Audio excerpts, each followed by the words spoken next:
kita masih diberi pada Allah Subhanahu wa taala, diarahkan oleh Allah Subhanahu wa taala untuk senantiasa hadir di majelis ilmu, yang mana hari ini kita mulai kembali dengan bacaan Maulid Nabi Muhammad sallallahu alaihi wasallam. Mudah-mudahan berkah pembacaan Maulid Nabi Muhammad sallallahu alaihi wasallam di hari kelahiran beliau, Allah kabulkan segala macam doa kita, hajat kita, Allah mudahkan urusan kita dunia dan akhirat, Allah tambah kecintaan kita kepada Nabi Muhammad sallallahu alaihi wasallam, dan Allah kumpulkan kita bersama beliau kelak di surganya Allah Subhanahu wa taala. Amin ya rabbal alamin. Kita lanjutkan pembahasan kita dalam kitab Al-Aham yang masih berkaitan dengan masalah sholat, dan kita masih membahas hal-hal yang membatalkan sholat. Kemarin kita udah bahas beberapa hal tuh, ya, tentang hal-hal yang membatalkan sholat. Kalau di sini cuma 4, di sini cuma 4, tapi ntar yang keempatnya itu yang dibahas secara umum, yang kemarin kita bilang kalau auratnya kebuka, kalau kena najis, itu masuk nanti di nomor 4. Yang kemarin nomor 1 kita bahas hal yang membatalkan sholat, antara lain al-kalam, ya, berucapnya seseorang berbicara ketika dia lagi sholat, yang mana kata-kata yang membatalkan itu adalah ketika dia berbicara kepada manusia sebanyak 4 kata atau 6 kata. Yang kemarin kita bilang, ya, kalau seandainya dia lupa, ya, kalau seandainya banyak, ya lebih dari 6 kata itu mau lupa, sengaja atau enggak sengaja, hukumnya batal. Tapi kalau seandainya dikit, kurang dari 6 kata, atau dari pendapat lain kurang dari 4 kata, itu batal kalau sengaja.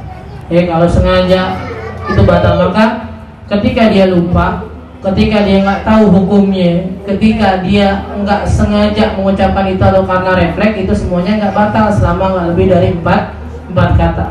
Ya, wanutku biharfin wahidin, atau bisa jadi batal kalau cuma 1 huruf selama huruf itu mengandung arti. Kemarin kita sebutin beberapa tuh, ada 1 huruf yang mengandung arti, jagain, perhatiin, pandangin. Itu 1 huruf padahal cuma ro doang, cuma kof doang, cuma ain doang, tapi ketika ditujukannya mengandung arti ini, maka hukum sholatnya batal. Nah, sekarang kita masuk yang kedua, al-fi'lul katsir. Ya, dari salah satu hal yang membatalkan sholat adalah pergerakan, ya, geraknya dia dalam sholat, ya, yang mana gerakannya tersebut enggak termasuk dari gerakan sholat. Kalau takbir, ya, itu enggak masalah berarti, ya, salam enggak masalah berarti, tapi gerakan-gerakan yang di luar dari gerakan sholat ini yang bahaya. Ya, wa huwa salatu harakatin walau sahwan. Ya, 3 kali gerak meskipun lupa, meskipun enggak sengaja, refleks. Ya, orang kagetan gitu, tapi kalau kaget nih geraknya sampai dia mundur 10 langkah, enggak bisa. Ya, tetap batal. Apalagi kalau maju mundur 2 langkah, maju 3 langkah, mundur lagi 2 langkah, maju lagi 4 langkah. Kaget yang begitu ya enggak bisa berarti. Bukan kaget kali senam kali dia. Ya, tapi kalau kagetnya, ya, nggak lebih dari 3 gerakan, nggak masalah. Tapi kalau udah lebih dari 3 gerakan, mau kaget nggak kaget, sengaja nggak sengaja, lupa ataupun ingat, hukumnya batal. Disyaratin dengan syarat, ya, antakuna mutawaliyah, kalau seandainya gerakannya itu berturut-turut. Ya, wa antasdur minal alimi bitahrim, dan hal tersebut dilakukan oleh orang-orang yang tahu kalau itu hukumnya membatalkan sholat. Atau takuna fi syiddatil khauf, dan gerakan itu bukan karena gerakan dalam sholat dalam keadaan takut. Ya, di dalam Islam, dalam syariat kita ini ada namanya sholat syiddatul khauf, ya, sholat yang dilakukan dalam keadaan menakutkan atau mencekam. Kayak gimana ya, lagi perang. Ya, ini banyak nih gerakannya, ada 7 versi. Yang paling dasarnya dalam Al-Quran itu dijelasin ada 2 baris misalnya. Ntar yang 1 baris terdepan ngikutin imam, ntar imam diri gantian yang baris kedua yang ngikutin, ntar bareng lagi diri. Kenapa? Biar musuh nggak ada kesempatan melihatnya sujud bareng semuanya. Kalau musuh dari jauh udah ngincar melihat semua sujudnya bareng, ya gampang ntar dihajar. Makanya dibikin cara, ada yang sujud duluan, ada yang masih diri, ada yang masih ini segala macam. Itu cara paling dasarnya. Tapi cara paling ekstrimnya sholat sambil perang. Sholat nih sambil perang, ini sambil perang, sambil megang pedang, sambil takbir, itu sholatnya berjalan tuh. Ya, sholat syiddatul khauf, ada yang bilang berlakunya kalau sholat sunnah doang, ada yang bilang enggak, sholat wajib termasuk. Ya, ada yang bilang kalau asal, yang bilang harus diqodok nantinya karena gerakannya Banyak ada yang bilang enggak, udah kan memang di Al-Quran ada, ya berarti nggak apa-apa gitu. Termasuk syiddatul khauf kalau lagi sholat tasnya dicolok. Lagi sholat ya tas kita di samping, tentu dibawa lari orang, kejar aja udah, kejar sambil lari kan nggak hamil. Kenapa? Karena lagi rasa takut nih, tasnya diambil orang. Tapi jarang juga sih kita masih ingat sholat, kita juga diteriak-teriak tas buah gitu. Masih ingat gitu, takbir Allah lagi lari, lagi kejar nih, Allahu Akbar, baca Fatihah, Bismillahirrahmanirrahim, Alhamdulillahirabbil alamin. Malaikat juga takut di ruqyah. Ini orang ngejar tasnya mau ruqyah bunga nih. Sambil baca Fatihah, sambil takbir Allahu Akbar, tahu di ujung Assalamualaikum warahmatullahi. Assalamualaikum warahmatullahi. Tapi kalau itu dilakukan nggak masalah selama tadi dalam kategori sholat yang dilakukan dalam keadaan takut, berarti gerakannya nggak membatalkan sholat. Wala fi naflis safar, atau sholat yang dilakukan, sholat sunnah yang dilakukan dalam perjalanan. Sholat sunnah yang dilakukan dalam perjalanan itu bisa tuh sambil jalan kaki, boleh sambil sholat sunnah. Ntar pas giliran sujudnya, pas giliran tasyahud kalau nggak salah harus ngadep kiblat. Tapi sepanjang itu nggak apa-apa, di jalan aja sesuai arahnya dia, sambil jalan nggak apa-apa. Kalau sholatnya sholat sunnah yang dilakukan dalam perjalanan, selain itu nggak boleh. Selain dari dua kategori sholat tadi, sholat yang dilakukan dalam keadaan mencekam, sholat yang dilakukan sholat sunnah yang dilakukan dalam safar, berarti kalau di dalamnya ada 3 gerakan yang bukan dari gerakan sholat, hukumnya membatalkan sholatnya. Padahal betut tawali, tadi kita bilang gerakannya 3 kali harus berturut-turut. Nah, patokan dibilang berturut-turut gimana? Bihaitsu tunsabul harakatu tsaniyah ila al-harakatil ula wal harakatu tsalitsah ila tsaniyah wa takunu ghairu mutawaliyah bihaitsu la tunsab wa yakunu dzalika bil 'urf. Seandainya kalau dia bergerak 1, 2, 3, ditanya nih, dilihat tuh gerakan yang 2 masih nyambung nggak sama gerakan yang pertama? Dia jalan, habis jalan gerakin tangan, terus gerakin tangan, gerakin kepala nih segala macam. Orang yang lihat tanya nih, itu tadi gerakan kakinya sama gerakan tangan yang sebelumnya kira-kira nyambung apa ada jedanya? Dan itu nggak bisa tergantung kita, tapi orang yang ngelihat. Kalau kita yang ngukur ya kita bilang kagak.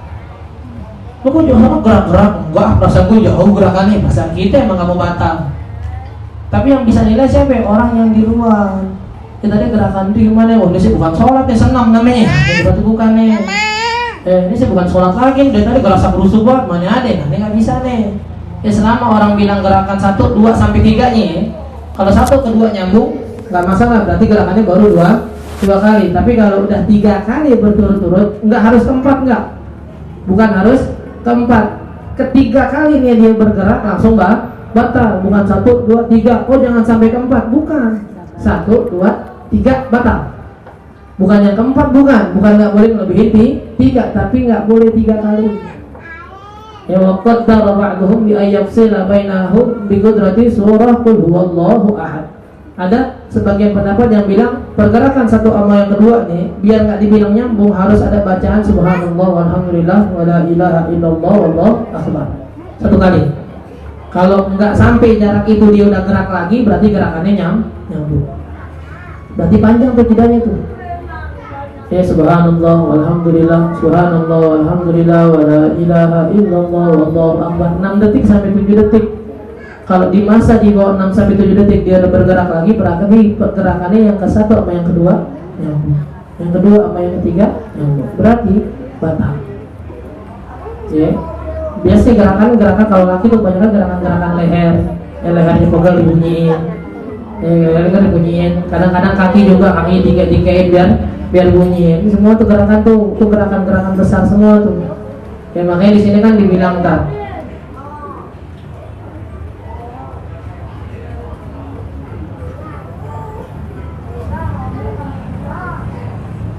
Ya apa namanya? Yang dimaksud gerakan di sini adalah biharakatil atau bi'a'dha'i tsaqilah. Kemarin kita bilang yang dimaksud pergerakan 3 kali ini harus dengan pergerakan yang anggota badan yang berat, yang besar.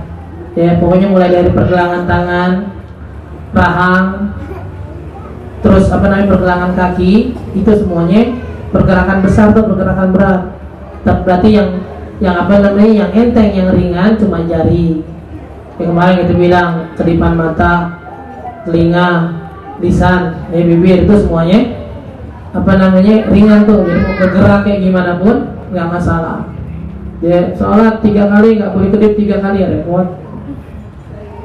Ya, nggak boleh nafas, urusannya repot kalau nafas hidungnya goyang-goyang mulu kan.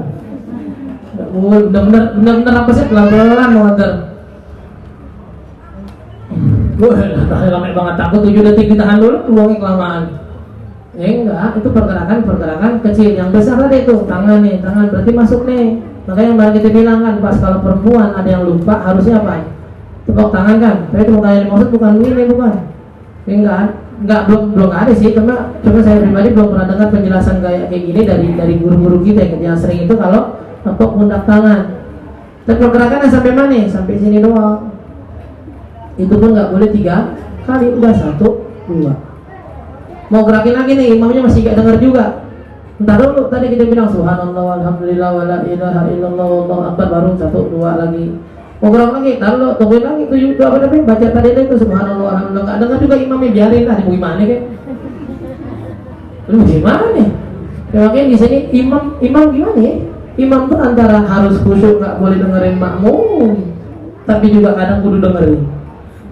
Ya kalau dibilang harus khusyuk kan, kita lihat cerita para ulama kita terdahulu. Kalau dibilang sholat dan khusyuk, rumahnya, masjid kebakaran, tuh masjid kebakaran, angus semuanya sampai tuh api padam, nggak bergerak, nggak batal sholatnya. Mereka ada para sahabatnya gitu yang kalau tahajud di atas genteng, ya tahajudnya di atas genteng, karena suka ketika doa tuh langsung melihat ke langit gitu. Ketika dia diri dari sholatnya, lagi sholatnya, dari dia diri dalam sholatnya, burung pada hinggap, saking khusyuknya nggak bergeraknya badannya. Diteriakin, wahai Ali Zainal Abidin, nih jatuhnya masjid kebakaran, nggak dengar.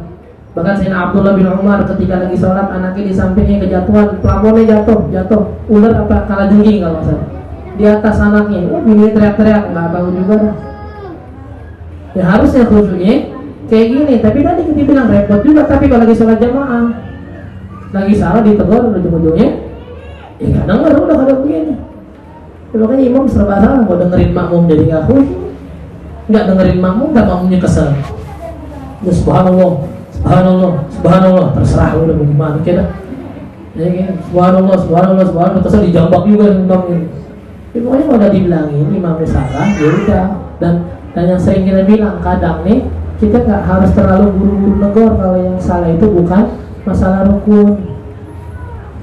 Qul huwallahu ahad, Allahu samad, lam yalid wa lam yulad, inna sya'naka huwal abtar. Dari Al-Ikhlas. Kalau udah subhanallah, biarin. Dia mau dari Yasin ke nun ke Al-Qur'an, terserah dia surat pendeknya kan sunnah, kecuali dia nggak kayak baca Fatihah. Dari Al-Fatihah, alhamdulillahirabbil alamin, hamdan yuwafi ni'amahu wa yukafi mazidah, ya rabbana. Jadi doa. Belum kelar sholat doa duluan, baru ucapin di sini subhanallah, ya tepuk tangannya. Kalau enggak dibiarin aja.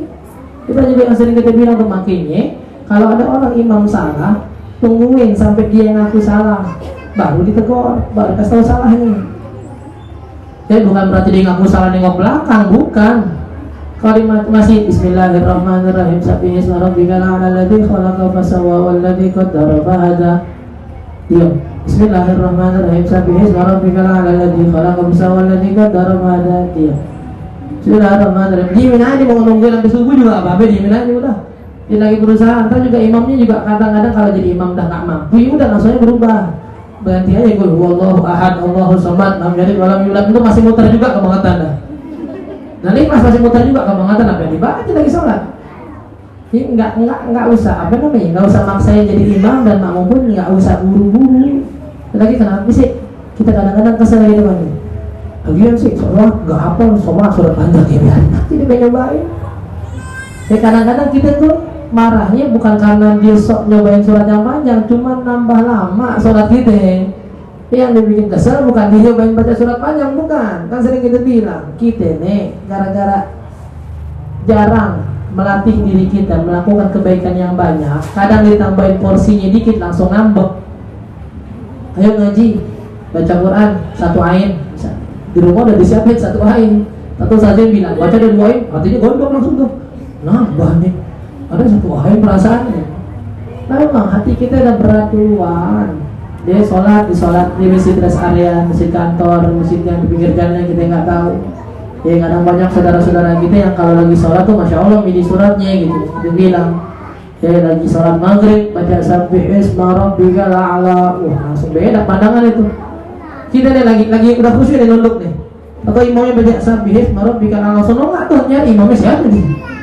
Maghrib baca sabbih nggak tahu diri, imamnya nggak tahu diri katanya. Ya karena jarangnya kita nambah kebaikan dalam ibadah udah berat duluan.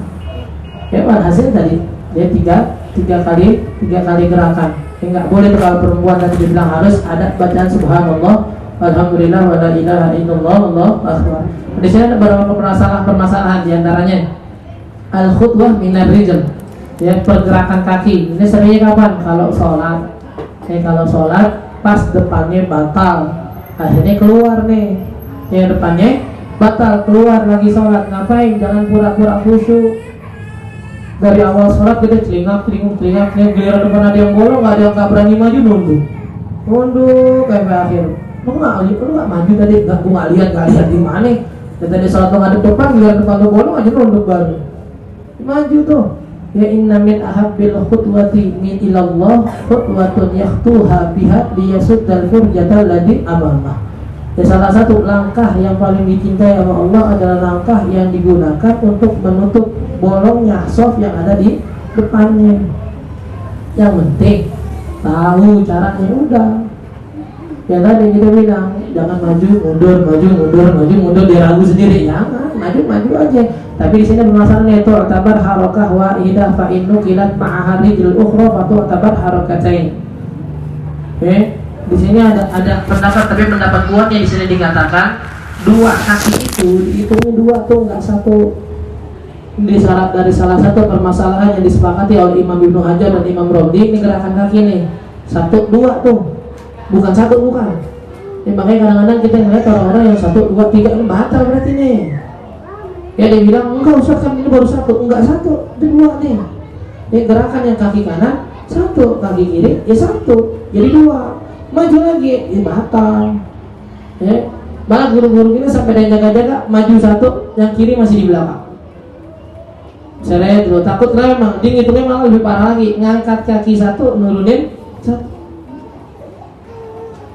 Tapi yang disepakati dengan Imam Hajar tuh majunya udah 1, ngangkatnya itu 1, kirinya 1. Tapi jadi makanya jangan maju lagi langsung, jangan.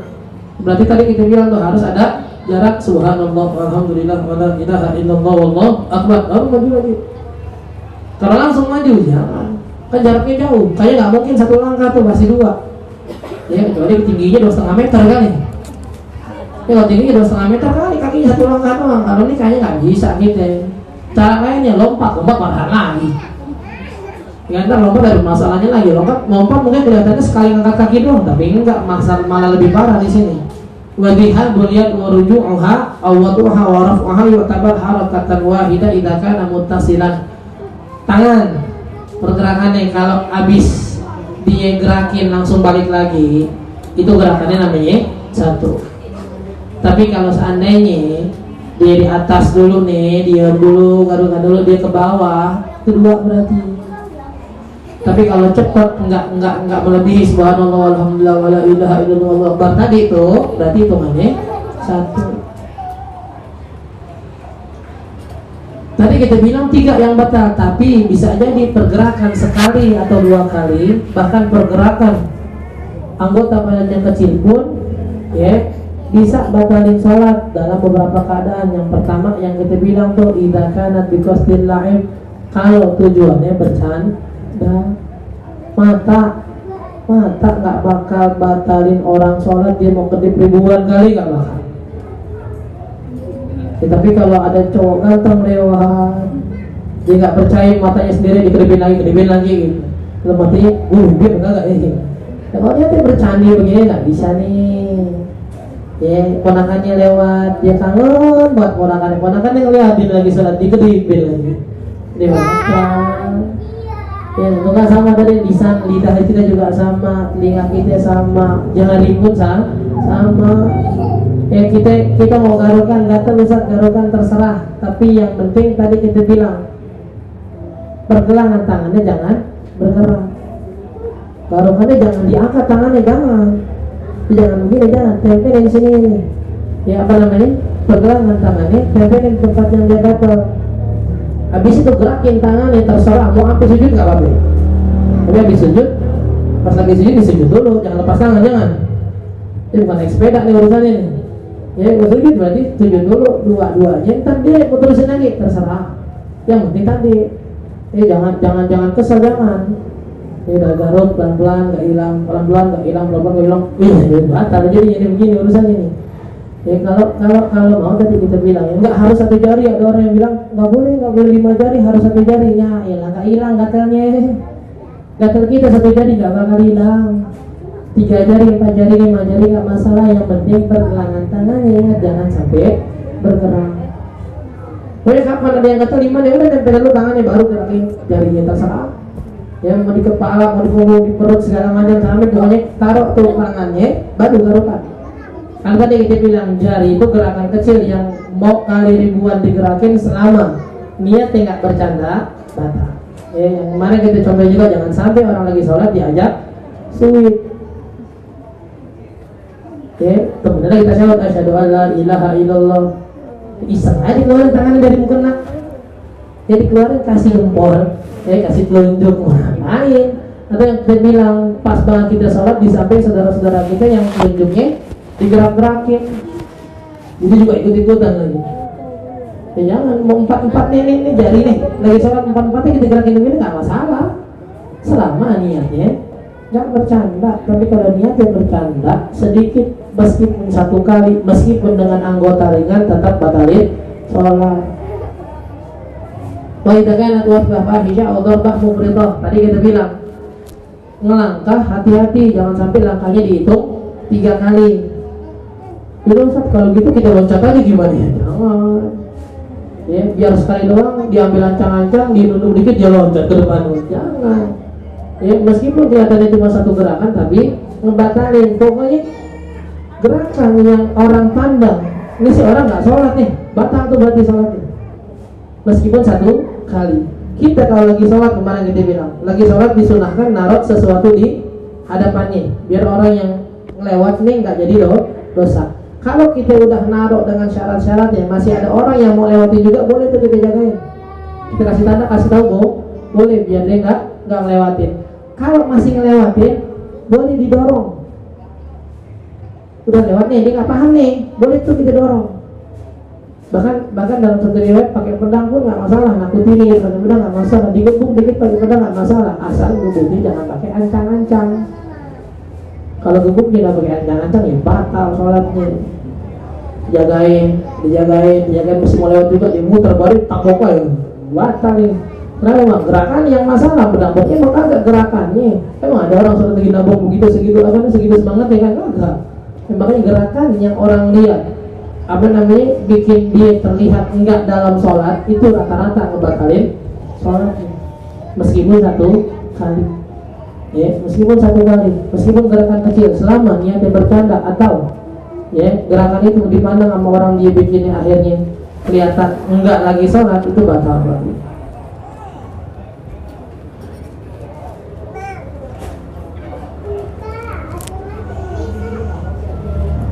Dan juga ada gerakan-gerakan banyak yang enggak batal. Tadi kita bilang salah satunya lagi sholat dalam keadaan mencekam, atau gerakan-gerakan yang bukan atas kuasa dirinya, kayak orang kedinginan gemeteran lagi sholat ya di kawasan gunung misalnya lagi nginep ya, pas lagi sholat wudu segitu dinginnya udah mau kena dari dobelin semuanya segala macam, tetap aja kedinginan ya. Saking kedinginannya sampai gemeter, sholat nggak pernah lempeng tuh, gerak aja terus badannya. Kenapa? Kedinginan ya, berarti nggak batal, kenapa? Bukan maunya dia ya. Terus juga kalau seandainya dia punya bukan punya, ya dia punya penyakit gatal yang memang nggak bisa ditahan.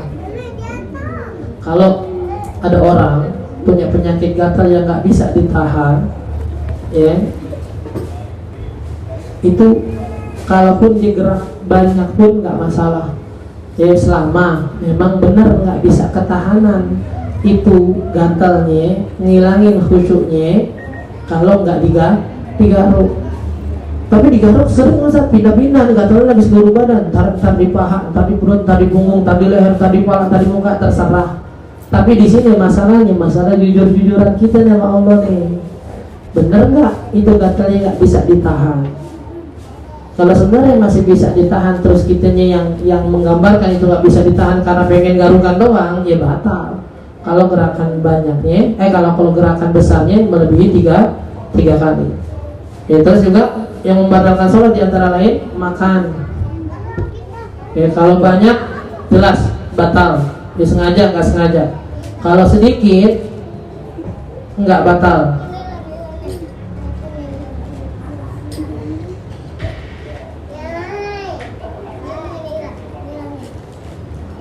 Ya, apalagi kalau sedikit batal. Dan makanan yang sedikitnya gimana ya bentuknya? Ada yang dibilang 1 butir nasi itu sedikit tuh. Ya 1 butir nasi doang nih, bukan satu caplokan, bukan. 1 caplokan kenyang. Kita 1 caplokannya risok masuk atuh. Ini 1 butir nasi nih, 1 butir nasi sholat. Makanya sholat nggak diharusin sikat gigi sebelum sholat kalau habis makan. Ini kadang-kadang kita nggak tahu ilmu, masya Allah kita dengar ya Allah. Ada orang yang bilang batal sholat gara-gara sendawa tahak dibilang batal wudhu, tahak dibilang batal wudhu. Caranya bagaimana? Tahak batal wudhu, kecuali tahaknya lewat bubur baru batal wudhu. Dan ini kalau tahaknya lewat bawah baru batal wudhunya. Nah, tahak batal wudhu. Ada yang bilang kalau kaget batal wudhunya, kaget batal wudhu, heboh. Orang udah basah-basah dikagetin, kaget wudhu lagi. Udah basah dikagetin wudhu lagi, meriang urusannya. Nah, ini termasuk yang perlu dipahami nih, 1 butir nasi itu sedikit. Berarti kalau sedikit, kalau sengaja batal. Nggak harus sikat gigi, nggak harus kumur-kumur, tapi yakinin jangan sampai ada makanan tersisa yang masuk lagi sholat. Jangan habis makan daging, makan nasi segala macam nyangkut. Ya pas lagi baca, tahu tuh namanya kita lagi baca, mulut gerak biasanya keluar sendiri kan dari tempat persembunyian nih. Ya sebelum sholat nyelip nih, nggak ketahuan gimana, ya udah lagi baca materi dikeluarin ke tengah-tengah. Istilahnya lidah kita kadang-kadang nggak langsung ngeluarin, itu diperiksa dulu nasi apa daging nih. Ya, di apa namanya, di scan dulu nih, pas keluar nih istilahnya digigit-gigit, dirasain, wah daging lagi. Buang sayang, simpen takut gak keburu, simpen takut gak keburu, dia apa yang ditelan, ya jangan batal. Makanya harus wajib langsung ambil. Ludahin pun nggak masalah, tapi jangan ke masjid.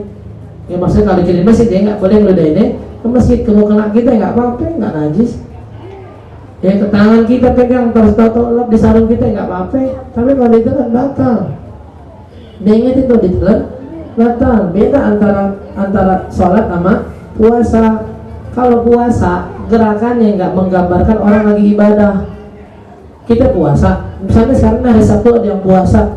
Emang kalau yang puasa ngajinya beda sama yang nggak puasa? Yang puasa ngaji beda sama yang nggak puasa? Sama, duduk dengerin, ya bisa senderan, bisa selonjoran. Emang kalau lagi puasa terbang aja kan enggak?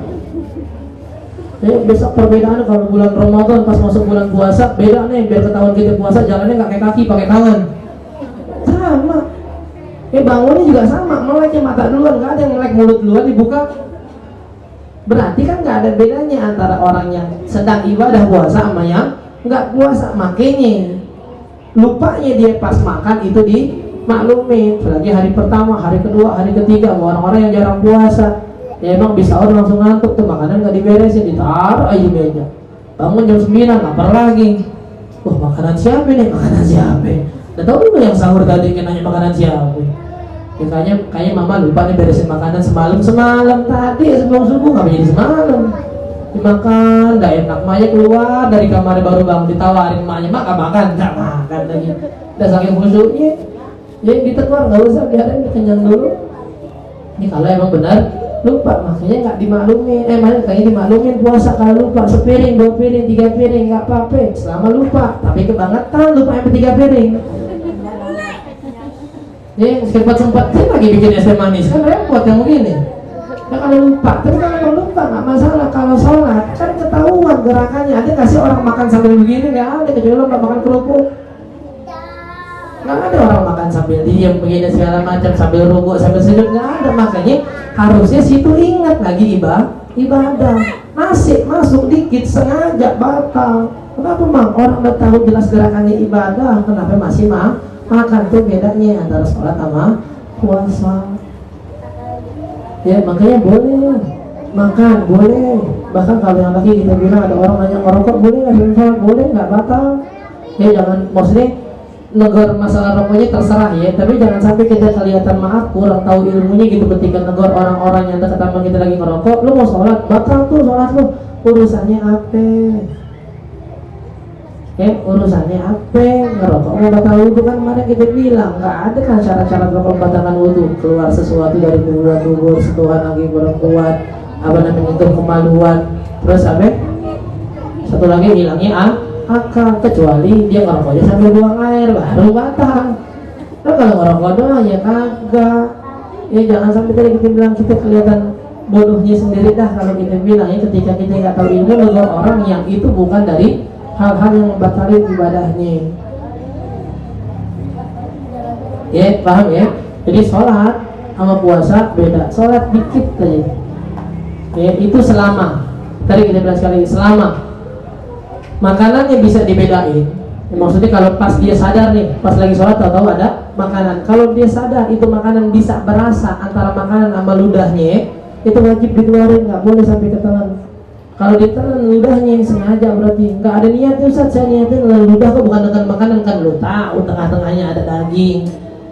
Itu udah pas lagi baca Fatihah, ada ya maaf ya ada kumpulan ludah kan biasanya dikit gitu. Ada sisa makanannya nih tahu-tahu keluar, tapi pas itu udah berasa tuh ada sesuatu yang bukan cuma air ludah. Nah itu wajib dikeluarin. Nggak bisa kita sengaja telan ludah, nggak sengaja nggak lihat telan makanan, enggak. Selama udah berasa lidah kita bisa membedakan mana ludah mana makanan, wajib dikeluarin. Dan nggak cuma makanan, semuanya aja. Kalau tahu-tahu lagi sholat, tahu-tahu sambil ngemil koin gitu, ramai, koin juga boleh ditelan. Pokoknya semuanya dah. Dia masuk ke tenggorokannya secara sengaja. Kalau sedikit hukumnya batal. Kapan dia udah bisa membedakan mana makanan mana ludahnya, maka harus harus dikeluarin, dipisahin. Terserah mau diambil langsung, mau diludahin, terserah. Yang penting jangan sampai masuk. Ntar yang terakhir di sini yang keempat yang kita bilang secara umum nih. Secara umum yang kita bilang masuk tuh terbukanya aurat, jatuhan najis segala macam masuk ke rukun keempat. Di sini masuk ini ke perkara keempat, tarku ruknin min arkani shalah au ada mutawaffuri syartin min syurutiha. Salat itu bisa batal kapan? Ketika salah satu rukunnya kita tinggali, atau ketika kita sholat syarat sahnya ada yang kehilangan.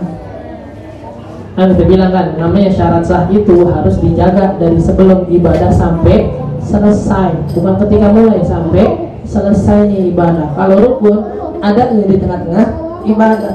Makanya ketika syarat sahnya sholat kemarin menutup aurat, di tengah-tengah sholat auratnya kebuka, ya batal. Ketika dari salah satu syarat sahnya sholat itu harus suci dari hadas, berarti kan dia berwudu dan mandi wajib misalnya gitu. Tahu-tahu di tengah sholat wudunya batal, ya batal sholat berarti. Tapi kalau rukun cuma ada di tengah-tengah, itu pun kalau sengaja ditinggalin batal sholatnya. Ya, makanya kemarin kita bilang ingat lagi tuh rukunnya, rukun sholat apa kemarin? Fatihah. Fatihahnya salah, berarti kita ninggalin salah satu rukun sholat, berarti sholatnya batal. Nggak sah. Ya apa lagi rukun baca tasyahud ya ada yang salah, tasbihnya ketinggalan, batal. Ya berarti batal tasyahudnya, dia sholat nggak tasyahud, ya nggak sah. Ya makanya kita pengen ngajak lebih perhatian lagi sama diri kita.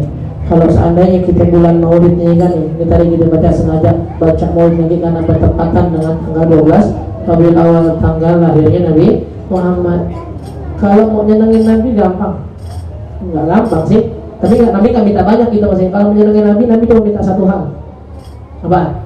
Masuk surga. Udah. Itu doang, karena yang paling besar yang dipikirin Nabi cuma biar semua umatnya masuk surga. Ketika ada orang nanya, ya Rasulullah, adkhilni ala amalin tudkhilnil jannah wa tubaiduni 'anil nar. Ya Rasulullah, ajarkan saya ibadah amalan yang bisa masukin saya ke surga, jaga dari api neraka. Nabi bilang apa? La tusyriku wa'budullah wa la tusyriku bihi syai'an. Ibadah, bukan ibadah sih, menghamba kepada Allah, jangan berbuat musyrik. Terus wa aqimis shalah wa atu zakah wa sum ramadan wa sil rahimah. Ya, puasa, haji, puasa, zakat, Ramadan. Haji nggak disebutin bukan berarti nggak wajib, cuma haji kan tergantung kemampuan. Kalau zakat hampir semuanya deh. Haji, puasa, apalagi persoalan. Yang terakhir apa? Tambahannya silaturahim, sambung tali silaturahim. Orangnya jangan dari Nabi bilang apa? Kalau seandainya bilang ke sahabat, kalau nih orang megang 5 perkara yang tadi saya sebutin, masuk surga pasti. Gampang kan? Gampang dengerin. Cuma tadi balikin, sholatnya gimana, puasanya gimana, zakatnya gimana, nyambung tali silaturahim gimana. Perempuan di hadis lain beda lagi. Di hadis lain perempuan ada tambahan yang khususnya udah bersuami. Tusalli khamsaha wa tasawmu syahraha wa tu'addi zakata amwaliha wa tuti'u zawjaha. Faqila laha udkhulil jannata min ayyi babin syi'ti. Salat 5 waktunya, puasa Ramadannya, bayar zakat harta, bukan zakat Ramadan ya. Zakat Ramadan kenapa nggak disebutin? Karena jadi tanggung jawab suaminya. Tapi zakat harta, kalau habis dapat warisan atau dia kerja, ya hartanya dikumpulin bisa sampai mentok nisab, harus bayar zakat, karena itu harta dia sendiri, bukan harta suaminya. Dia punya duit sendiri, dapat warisan 200 juta, 300 juta sampai setahun. Duit siapa? Di situ kan nggak bisa kita bilang, oh tanggung jawab suami apa?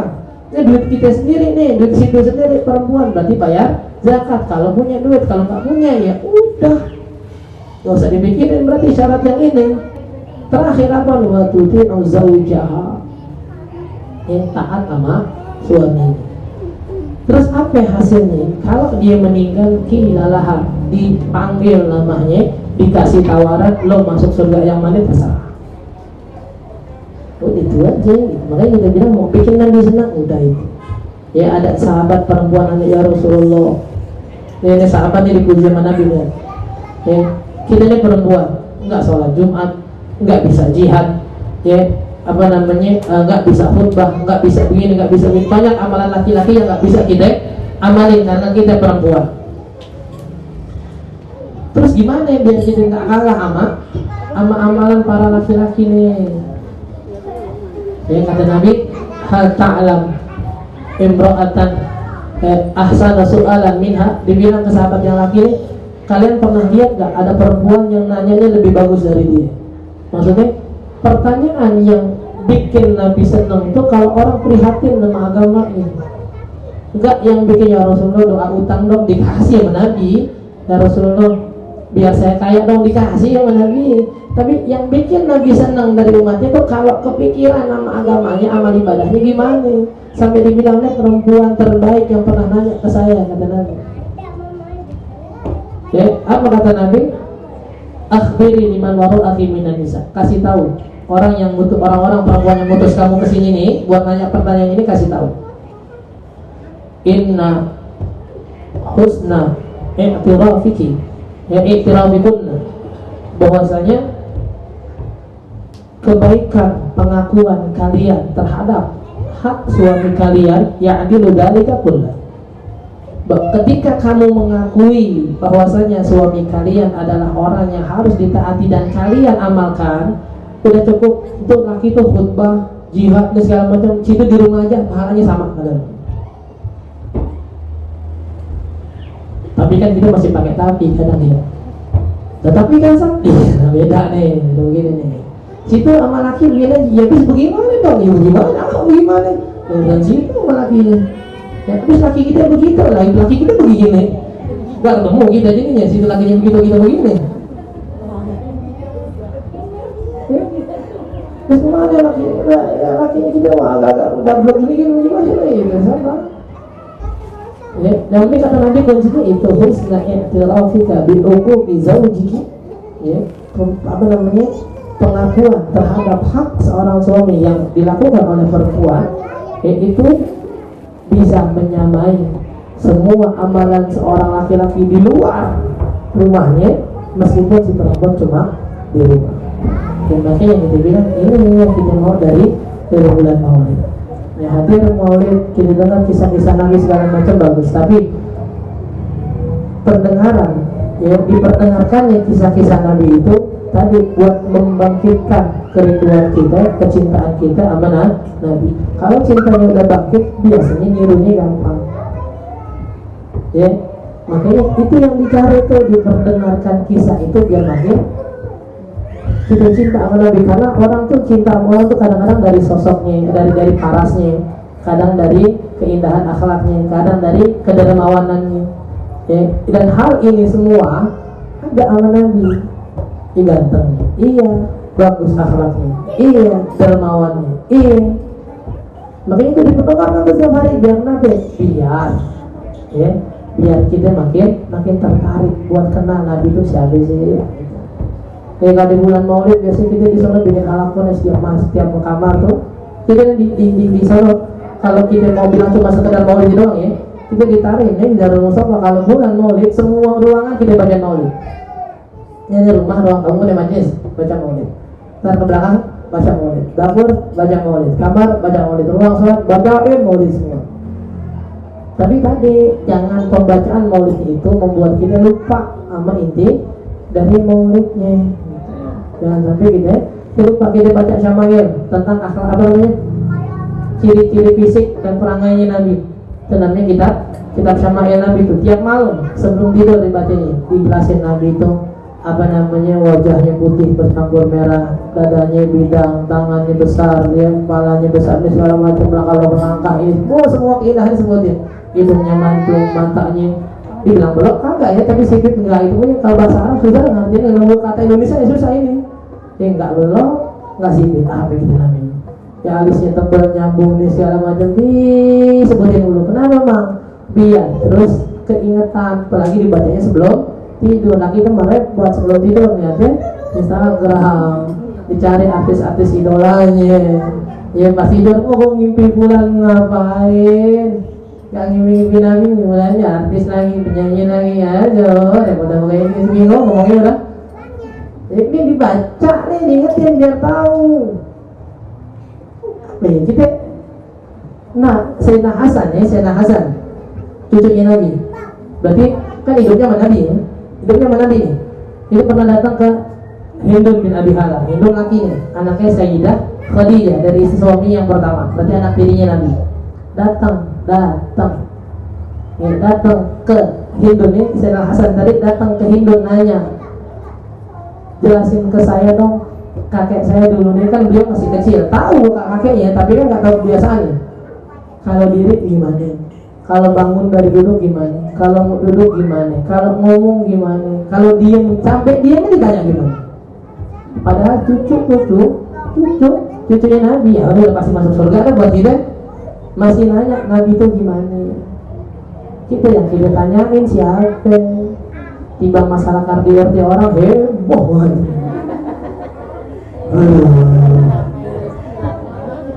Nggak nyangka ya, dia juga nggak sangka lo pikirin. Ya hadiahnya banyak dan segala macam, kenapa dia ngomong hadiah orang sih? Tadi kan temanya kalian bisa beli harta-hartanya, baru orang tahu disebut-sebut ya. Ini cucunya masih nanya Nabi ini siapa? Kita siapa yang kita tanya? Ya, kayak nanya baju, itu baju artis gimana? Itu kebiasaan artis apaan? Makanan kesukaannya apaan? Ya Allah, makanan kesukaan tuh artis apaan? Dia tanya, dia nggak tahu makanan kesukaan Nabi apaan. Coba ayo apa makanan kesukaan Nabi? Ini udah dia udah pokoknya dah. Ya makan kesukaan Nabi, minuman kesukaan Nabi apa? Ya, Nabi kalau makan aja ada racikan ya kan? Ini acar yang kita makan lagi maulid, emang begitu aja ada tuh? Enggak. Kebiasaan Nabi kalau makan ada sesuatu yang panas dicampur tuh dengan buah atau sayur yang dingin yang adem biar perutnya. Nabi tuh kita nggak tahu yang penting kebuli aja udah. Ada asinannya, ada daging, udah. Ini kebuli apa? Nasi maulid. Ini kapan kita mau mulai kenal dengan Nabi? Ya, kapan mau ikutinnya? Ya, ikutin Nabi secara umum perempuan ya bisa. Nanti kalau bagian perempuan ya ikutin istri-istrinya Nabi gimana dah? Ya biar bisa. Kuncinya kita cuma mau ingetin ya, almarhum Muhammad ahab. Orang yang cinta itu bakal dikumpulkan sama yang dicintai nanti di hari kiamat. Satu yang pernah saya ingat dari Habib Qadir terakhir, beliau pernah bilang ada satu hal yang di mata kita remeh, tapi di mata orang-orang yang dekat sama Allah yang cinta Rasulullah itu bahaya. Apaan? Ngefansnya kita sama orang-orang selain Nabi. Orang Islam fasik aja nggak boleh kita jadiin panutan, jadiin idola. Apalagi orang-orang non-Muslim, nggak ada tuh. Ya. Ini kadang-kadang kita kasih tahu ya, lo nggak bisa tuh bantu artis heboh banget. Gue sih cuma ngefans doang. Nanti kita ngefans sampai duitnya dihabisin, buat beli barang-barangnya, buat beli ini segala macam. Bilang sih cuma ngefans, dia ngefans sampai namanya. Ini kalau bukan mengidolakan, bukan cinta, ngefans tuh artinya habis sih, mau beda lagi. Mereka udah mengorbankan waktunya nonton konsernya, dia syuting di data, ya cukup dah. Sampai masanya, sampai masanya nanti akhirnya ajalnya habis, udah tuh kekunci tuh. Almarhum Muhammad ahab. Lu cinta sama siapa? Bila. Silakan. Kalau dalam bahasa wali aja nih ya, kita cinta sama seorang wali nih. Tapi nggak ikutin jalan orang lain. Pasti hari kiamat kita datang, wahai waliullah, kasih syafaat dong, enggak. Itu nggak ikutin aja tuh bina medina. Itu aja kita nggak dibelain tuh. Ya apalagi cintanya sama orang lain yang bukan ya dalam lingkaran kebaikan yang diajarkan oleh Nabi. Insya Allah nanti teruskan lagi di minggu depan, ya mudah-mudahan nanti kita bilang ada seremonial tentang kelahiran Nabi ini membuat kita lebih cinta dan lebih tertarik untuk menggali dan mengenal siapa Nabi Muhammad Sallallahu Alaihi Wasallam. Saya tanya dulu nggak? Dulu pilih.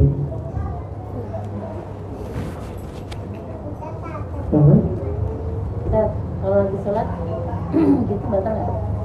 Di sholat? Lagi sholat. Oh, kalau sampai keluar huruf itu yang bahaya. Kalau dehem nih aslinya nggak boleh kecuali di rukun-rukun doang. Kita mau baca Fatihah, Fatihah kan rukun nih. Keselak untuk dehem nggak apa-apa. Sampai keluar huruf juga nggak apa-apa, asal jangan kebangetan. Tapi kalau di luar rukun, di luar Fatihah, di luar tasyahud, jangan sampai tuh. Nah ini banyak nih, ada hoknya, ada mimnya, ada ainnya, banyak nih. Ini bisa batal. Ya. Kalau mau dehem boleh, tapi jangan sampai ada hurufnya. Nah gimana caranya, pikirin dah. Oh gimana, jangan sampai ada 2 huruf paling enggak. Ya jangan sampai ada 2 huruf. Kalau ada 2 huruf yang keluar, ya batal sholat. Kalau ngedehem biasanya ya enggak.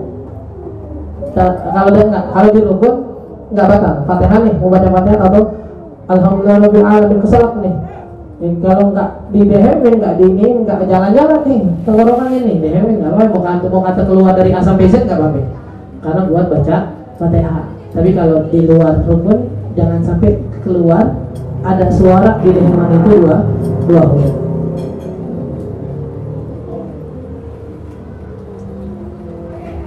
Kalau lagi sholat terus ternyata ada rambut yang keluar gimana? Kalau dia tahu ya bakal. Nggak bisa tuh. Iya. Masukin lagi. Kenapa lu masukin? Keluar Ustaz, ya berarti batal. Semuanya batal. Semuanya batal. Makanya orang-orang yang berjaga-jaga ya sholatnya sampai rambut diikat, pakai pasmina lagi di dalamnya, pakai apa sih namanya, pakai jiput segala macam, pakai lah. Kita bilang buat masalah dunia kita, jalan-jalan kita bisa kita siapin semuanya biar jalan-jalannya enak. Kalau mau ibadahnya enak diterima, siapin semuanya. Tapi itu berhubungan lagi ini segala macam biar sah. Tadi dia bilang itu kalau seandainya memang dia ngerasa langsung dia tutupin nggak apa-apa. Tapi kalau lama batal. Kalau kita nggak tahu, ya nggak apa namanya, nggak masalah. Kalau tadi kita bilang ya, yang kita tanya ini persiapan pas sholatnya gimana? Mau kena udah kendor banget tuh mau kena. Jadi kencengin kagak pakai aja. Ya terus atau rambutnya keluar, lu gimana kok rambut keluar ya kita nggak tahu, ya situ nggak tahu emang. Cuma kan udah ketahuan yang mau kena kendor begini masih mengundang rambut keluar nih, gitu. Cara kedua nih, kadang-kadang kalau kita ngeliat habis sholat gimana? Kadang udah assalamualaikum warahmatullahi wabarakatuh, assalamualaikum warahmatullahi wabarakatuh. Ngaca, nah ada rambut keluar gimana? Caranya berarti habis sholat jangan ngaca. Lah ini beneran, habis sholat jangan ngaca. Kalau mau buka sekalian bukan aja udah langsung. Karena ketika kita ngaca kita tuh ada rambut yang keluar, berarti sholatnya sholat lagi sekarang. Biar gak keulang, buka langsung. Jadi nggak ada tuh kelihatan kita rambut kita keluar. Tapi kalau misalnya kita pakai mukena bagus ya nutup aurat gitu. Cuma tadi kalau habis sholat masalahnya nih ngaca itu ada yang keluar, kapan keluarnya? Ya, berarti kan lagi sholat ibadah. Soalnya kan habis salam banget kita langsung ngaca. Jadi kita bingung habis sholat ngaca ngapain ya? Jadi pokoknya kalau nggak mau batal buka, biar nggak ketahuan ada rambut yang keluar. Ini dalam fikih itu termasuk apa ya? Termasuk strategi itu begitu. Kita makan nih, lagi makan atau buat menunya ada daging babi gitu. Lagi makan ya, atau ada daging babi, jangan kayak ditanya. Maksudnya jangan diterusin juga sih gitu. Terusin dan makan tanggung udah jangan. Jaga-jaganya jalan langsung, jangan kayak ditanya. Kalau ditanya terus yang udah ditanggung jawab nih kita makan yang di perut berarti haram. Jadi kalau nggak mau jadi tanggung jawab berarti jangan dilihat tuh. Tapi tadi ya tetap dengan syarat dari awal dia sholatnya udah berusaha sebisa mungkin ya semaksimal mungkin biar rambutnya nggak kelihatan. Lagi? Nah, kan pernah ada yang model kayak gitu tuh. Nah, sini kan kelihatan. Tapi kalau pasti kelihatan dalam sini gitu. Itu gimana sih? Aurat ini, mikir lagi ya, aurat ini bukan kalau ada yang ngelihat batal, bukan harus ada yang ngelihat, tapi seandainya ada yang ngeliatin kelihatan berarti batal. Kita nggak ngeliat kan Ustaz udah begini, kalau ada orang depan muka kelihatan nggak? Kelihatan, ya batal berarti. Ya, kalau seandainya aurat itu cuma sekedar biar biar orang nggak lihat, nggak usah pakai mukena, masuk kamar, kunci gelapin, lanjut soal tidak jadi, nggak ada yang lihat kan berarti kan. Tapi gambaran aurat itu tertutup kalau ada yang ngeliatin pun nggak kelihatan, bagian yang harus ditutup. Kalau dari gini nggak kelihatan, tapi karena banget nunjuk gitu. Nah itu dia makanya berarti kalau seandainya dia ketarik ya kelihatan berarti. Terus juga seandainya kalau misalnya dia udah dimajuin banget, taruh orang depannya tanya anaknya kelihatan batal berarti. Kalau nggak kelihatan nggak memang. Tapi yang mana kita bilang sholat nih. Laki yang kita bilang ya, sholat dengan baju harga 25.000 ya, yang sekali cuci masih bagus, 2 kali lumayan, 3 kali hancur-hancuran udah ya, udah baju pertama beli sampai leher, 3 kali cuci udah beda tuh baju tuh ya, dia diri sholat nih, dia diri sholat, boleh nggak? Boleh. Pas lagi ruku, nah turun tuh kayak jembatan layang. Kalau tapi kan nggak ada orang yang liatin, masalahnya bukan nggak ada orang yang liatin, kalau ada yang ngeliatin dia kan tak usah nih kelihatan batal berarti. Banyak aurat bukan berarti orang nggak lihat. Seandainya ada orang yang ngeliatin, kelihatan nggak yang harus ditutup tadi? Kalau ada yang kelihatan berarti batal. Benar? Wallahu a'lam. Mudah-mudahan ya jadi mungkin ilmu manfaat di akhirat. Terima kasih kita istiqomah terus dengan syariat majlis ilmu dan mudah-mudahan hidup